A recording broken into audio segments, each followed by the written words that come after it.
يا أيها الذين آمنوا صلوا عليه وسلموا تسليما اللهم صل على سيدنا مولانا محمد وعلى آل سيدنا مولانا محمد اللهم صل على سيدنا مولانا محمد وعلى آل سيدنا مولانا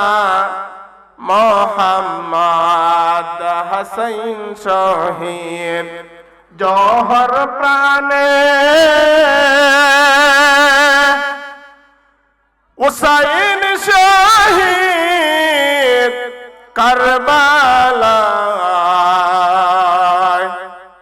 জৈনাল আবদিন হইল বন্দী ইয়াজিদের জেলখানায় আল্লাহুম্মা সাল্লি সাইয়্যিদিনা মাওলানা মুহাম্মদ ওয়া আলা আলি সাইয়্যিদিনা মাওলানা মুহাম্মদ লা ইলাহা ইল্লাল্লাহ লা ইলাহা ইল্লাল্লাহ লা ইলাহা ইল্লাল্লাহ লা ইলাহা ইল্লাল্লাহ লা ইলাহা ইল্লাল্লাহ লা ইলাহা ইল্লাল্লাহ লা ইলাহা ইল্লাল্লাহ লা ইলাহা ইল্লাল্লাহ লা ইলাহা ইল্লাল্লাহ লা ইলাহা ইল্লাল্লাহ মুহাম্মাদুর রাসূলুল্লাহ সাল্লাল্লাহু আলাইহি ওয়াসাল্লাম। আলহামদুলিল্লাহ, আল্লাহ পাকের দরবারে লাখ লাখ শুকর যে মহান রব্বুল আলামিন আপনি আমাদেরকে এই নুরানি বাগানের মধ্যে, বেহেশতের বাগানের মধ্যে আসার এবং বসার তৌফিক আল্লাহ তাআলা দান করেছেন। এই জন্য রব্বে কারিমের দরবারে, রবের দরবারে, আল্লাহ তাআলার দরবারে, মহিমা রহমানুর রহিমের দরবারে শুকর আদায় করি। সকল উচ্চ সুরে আওয়াজ দিয়ে বলি আলহামদুলিল্লাহ। আজকে হযরত কাতেনা জান্নাত আলাইহিস সালাম মা কদমের কমিটির উদ্যোগে পাক পাঞ্জাতনের কনফারেন্সের স্মরণে আজকের বিশাল আয়োজন করা হয়েছে।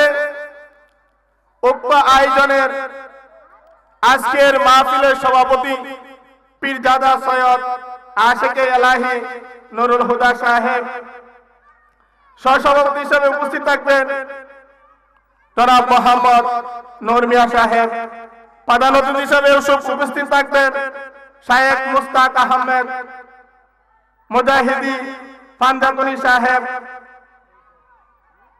বিশেষ অতিথি হিসেবে উপস্থিত থাকবেন হাফেজ কারি আবিদুর রহমান রেজা আল কাদরি সাহেব, প্রধান বক্তা হিসেবে উপস্থিত থাকবেন হাফেজ মাওলানা আব্দুল্লাহ আহাদ আল কাদরি সাহেব।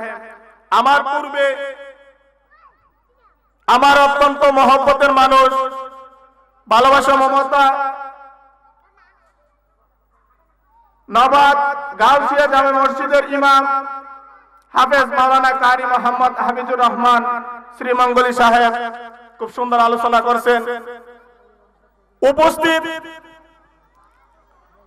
পর্দার আড়ালের মা বোনেরা ও আমার যুবক ভাইয়েরা উপস্থিত আছেন, আমার মুসল্লি কেরাম সর্বপ্রথম আমার সালাম, আসসালামু আলাইকুম ওয়া রাহমাতুল্লাহি ওয়া বারাকাতুহু। এই নুরানি বাগান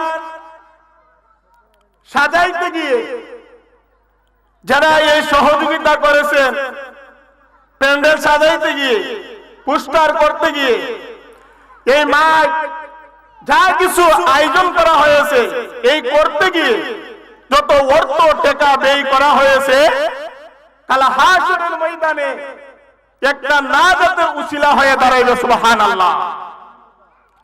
আসলে পাক পাঞ্জাতনের স্মরণে আজকে কনফারেন্স, যার শুরুতে দেখা যায় সর্বপ্রথম সিরিয়াল হলো নবী মুহাম্মদ মুস্তাফা সাল্লাল্লাহু আলাইহি ওয়াসাল্লাম থেকে শুরু। নবী মুহাম্মদ মুস্তাফা সাল্লাল্লাহু আলাইহি ওয়াসাল্লাম থেকে শুরু। সর্বপ্রথম আখিরি জামানার নবী মুহাম্মদ মুস্তাফা সাল্লাল্লাহু আলাইহি ওয়াসাল্লাম থেকে এইভাবে সিরিয়াল এসেছে। নবী মুহাম্মদ মুস্তাফা এমন একজন নবী, এমন একজন পয়গম্বর, এমন একজন রাসূল, এমন একজন নবী দুনিয়ার জমিনের মধ্যে আগমন করেছেন, যে নবী আগমন না করলে দুনিয়ার কিছুই আল্লাহ তাআলা সৃষ্টি করত না। সুবহানাল্লাহ। আপনি আমি এই পৃথিবী, ওয়ার্ল্ড পৃথিবী আল্লাহ তাআলা সৃষ্টি করত না। আপনি আমার সৃষ্টির একমাত্র রহস্য হলো নবী মুহাম্মদ মুস্তাফা সাল্লাল্লাহু আলাইহি ওয়াসাল্লামের উসিলায়। সুবহানাল্লাহ। আল্লাহ তাআলা কোরআনে পাকের মধ্যে নবীর কথা এমন ভাবে সুন্দর করে বর্ণনা দেওয়া হইল যে নবীর কারণে আমি এই পৃথিবীতে সৃষ্টি করলাম। ওই নবীর ইজ্জত সম্মান কিয়ামত শুধু নয়, জান্নাত পর্যন্ত ইজ্জত সম্মান আমার আল্লাহ তাআলা দিয়েছেন। সুবহানাল্লাহ। নবীর সাথে যারা দুশমনি করলো, নবীর সাথে যারা বেঈমানি করলো, নাফরমানি করলো, দুনিয়ার জমিনের মধ্যে তালা লাঞ্ছনা হলো, অপমান হলো, ধ্বংস হইল। আর নবীকে যারা মান্য করলো, সাথে সাথে ঈমান আনলো, আল্লাহকে বই করলো, তালা দুনিয়ার জমিনের মধ্যে ইজ্জতওয়ালা হয়ে গেল, দুনিয়ার জমিনের মধ্যে সম্মান হলা হয়ে গেল। তাদের জন্য আল্লাহ তাআলা জান্নাত ওয়াজিব করে রেখেছেন। সুবহানাল্লাহ। এই কারণে বলা হয়েছে সর্বপ্রথম হলো নবী মুহাম্মদ মুস্তাফা সাল্লাল্লাহু আলাইহি ওয়াসাল্লাম সর্বশেষ নবী হিসেবে দুনিয়ার জমিনের মধ্যে আগমন করেছেন। সর্বপ্রথম সর্ব সিরিয়ালের প্রথম হলো নবী মুহাম্মদ মুস্তাফা সাল্লাল্লাহু আলাইহি ওয়াসাল্লাম। এই কারণে সর্বশেষ নবী হিসেবে ঘোষণা দেওয়া হইল আমি সর্বশেষ নবী, আমার পরে আর কোন নবী দুনিয়ার জমিনের মধ্যে আসবে না। আর আসবে? আর আসবো না। এই কারণে বলা হইল নবী নাতিরাসাইন হুসাইন রাদিয়াল্লাহু তাআলা আনহু, যার জন্য এত মহব্বত, এত মায়া, মহব্বত, ভালোবাসা, হুসাইন রাদিয়াল্লাহু তাআলা আনহু আর হযরত আব্দুল্লাহ, উমরের ছেলে আব্দুল্লাহ, আলীর ছেলে হুসাইন, হুসাইন আর আব্দুল্লাহ যখন এক মাঠের মধ্যে খেলার জন্য প্রস্তুতি হলো, খেলার জন্য প্রস্তুতি, খেলবে, খেলতে খেলতে খেলতে খেলতে আব্দুল্লাহ আর হুসাইন শাসন ছিল করা, উমরের রাজত্ব ছিল করা, যে শাসন করত গর্দান কেটে ফেলত, অন্যায় বিরোধিতা করত, ন্যায়ের পথে থাকতো, যদি জুলুম করত, অন্যায় করত, ইসলামের দুশমনদেরকে বিনষ্ট করে দুনিয়ার জমিন থেকে পরিত্যাগ করে দিছ। তখন আব্দুল্লাহ যখন কাঁদতেছে, চিৎকার করে কাঁদতেছে, হে আমার পুত্র, উমরে বলতেছে, হে আমার পুত্র, তুমি কেন কাঁদতেছো? কারণ কি, রহস্য কি? তোমার কি পায়ের মধ্যে কোনো ব্যথা লেগেছে? হাতের মধ্যে কোনো ব্যথা লেগেছে? শরীরের মধ্যে কোনো ব্যথা লেগেছে? তোমার কি কোনো ব্যথা জর্জরিত হইতেছে? বলে, বাবা না না না না, আমার পায়ের মধ্যে কোনো ব্যথা নাই, আমার শরীরের মধ্যে কোনো ব্যথা নাই, আমার শরীরের অঙ্গের মধ্যে কোনো ব্যথা নাই, আমার ব্যথাটা লেগেছে আমার হৃদয়ের মধ্যে। ওমর রাদিয়াল্লাহু তাআলা আনহু ডাক দিয়ে বলেন, হে আমার কলিজার পুত্র, হে আমার পুত্র, তোমার কলিজার মধ্যে, তোমার হৃদয়ের মধ্যে কি দাগ লেগেছে? কি দাগের কারণে তুমি কান্না ঝরঝর হইতেছো, কাঁদতেছো? এর কারণ কি, রহস্য কি? ওমরের পুত্র ডাক দিয়ে বলে, আব্বা, হুসাইনের সাথে আমি দীর্ঘদিন পর্যন্ত খেলাধুলা করি, একসাথে সফর সঙ্গী, একসাথে খেলি, একসাথে সবকিছু করি। আজকে খেলার মধ্যে আমরা এমন ভাবে ঝগড়া লেগেছি, লাগাল পরে হুসাইনে আমাকে বলতেছে গোলামের ঘরের গোলাম। ওই কথা যখন বলল, ওমর রাদিয়াল্লাহু তাআলা আনহু খুশি হয়ে, উমর রাদিয়াল্লাহু তাআলা আনহু কান্দে, আব্দুল্লাহও কান্দে, উমরও কান্দে, আব্দুল্লাহও কান্দে, উমরও কান্দে। তখন আব্দুল্লাহ বলে, বাবা, এই কথা বলার পরে আপনিও কেন কাঁদতেছেন? আপনি আমাকে সান্ত্বনা দিতেন, আপনিও কাঁদতেছেন, কারণ কি? উমর রাদিয়াল্লাহু তাআলা আনহু এমন শাসন ছিল, অন্যায় বিরোধিতা ছিল, ন্যায়ের পক্ষে ছিল, এমন শাসন করত, লোক সমাজে বলতেছে, আহারে, এটা কেমন ঘটনা ঘটলো রে? হুসাইন রাদিয়াল্লাহু তাআলা আনহু উমরের ছেলেকে গালি দিয়েছে, উমরের ছেলেকে গালি দিয়েছে। এটা এই বিচার এমন কড়া ভাবে হবে, এমন শক্ত ভাবে হবে, মানুষ বয়ে কাঁপতেছে, উমরে না জানে কেমন বিচার করে। উমর রাদিয়াল্লাহু তাআলা আনহু আরে দরবারে চলে গেল, বাড়িতে চলে গেল, ঘরের মধ্যে চলে গেল, যাইয়া বলল, উমরে বলল, হে আলী,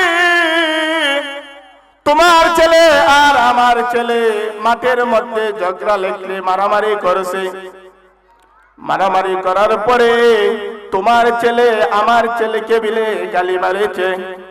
এখন তোমার ছেলেকে ডাক দাও, সে কি গালি দিছে কিনা আমি তার জবান থেকে শুনতে চাই। সুবহানাল্লাহ। আলী ডাক দিয়ে বলে, হ্যাঁ হুসাইন। ডাক দিয়ে বলে, আলী যখন হুসাইনকে ডাক দিয়েছে, হুসাইন ডাকে জবাব দিয়ে বলল, রাব্বাইকে আব্বা, কি হয়েছে? তুমি আমার সামনে চলে আসো, আমার পাশে চলে আসো।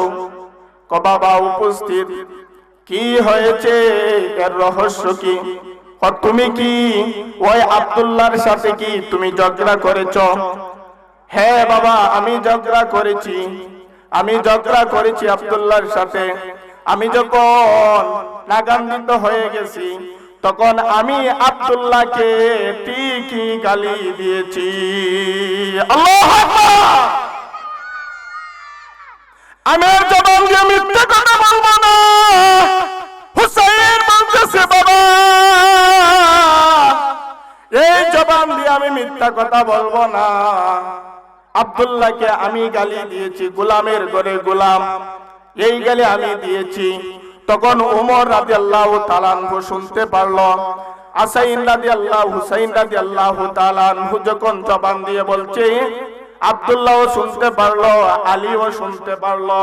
শোনার পরে উমর রাদিয়াল্লাহু তাআলা আনহু বলল, হে আমার আলী ভাই, আমি এখন চলে যাই। ওই কথা শুনে আলী ওই কথা যখন বলল, উমর রাদিয়াল্লাহু তাআলা আনহু আলীর বাড়ি থেকে চলে গেল।